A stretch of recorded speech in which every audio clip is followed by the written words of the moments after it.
Damon, are you ready for the MountainPac? I'm fired up. 2 years from now. Mountain West Conference and the Pac-2 combining. That was next year. Well, officially combining. This is the beginning of the relationship to being a conference, the MountainPac Conference. The scheduling alliance. There's a scheduling alliance that is official. Oregon State. Cam Ward? Hold on a second, because we will get to that point. Oregon State and Washington State and the Mountain West are going to have a scheduling agreement. We talked about it last week. It's 7 conference games for the teams now, and they'll play one more game that's sort of conference, but not. It doesn't count in the standings, but everyone will get at least one shot at one of these teams. Yeah. I mean, to me, it has to be the Pac-12 at some point. That's what you have to do. I think the branding is better, but I want a lot more than $14 million for this coming year. That's fine. But I think you need the brand. Basically, what, $1 million a game? Yeah, I think you need the brand. I think that's what's going to be important. And so it's going to be a battle and a struggle, and I'm sure the Mountain West people are going to fight back, but sorry, it's the Pac-12. Well, I think the biggest thing they have to fight is the Pac-2 thinking that they can take only 2/3 of the teams in the Mountain West and then try to go out and get whoever, Tulane and Memphis, and try to be a 3-time zone conference. I would push back on that. You know what?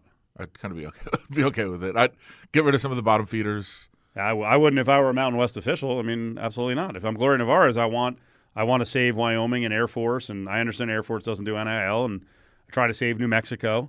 I think Wyoming is a good football school. They should be in. Yeah, so we'll see what that wrestling match is like. But here's the thing: in no way should the Pac-2 be controlling any of this. The name is cool, but you're not going to get a Power 5 bid. So branding is nice, but they have no power. And the other thing I look at, depending on who, say, UNLV would get next year and then lose as a 8th conference game, do UNLV fans actually want to potentially play a lesser opponent than who you could play with Washington State or Oregon State on your schedule? Let's be real. Who'd you just mention?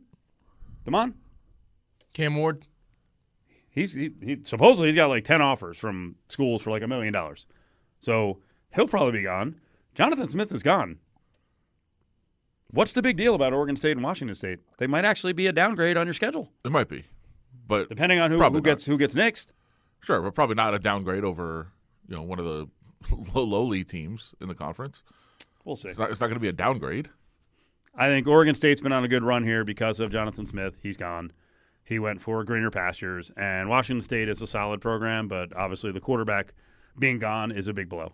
And I'll mention it again. It's kind of a deep dive, but I did say it.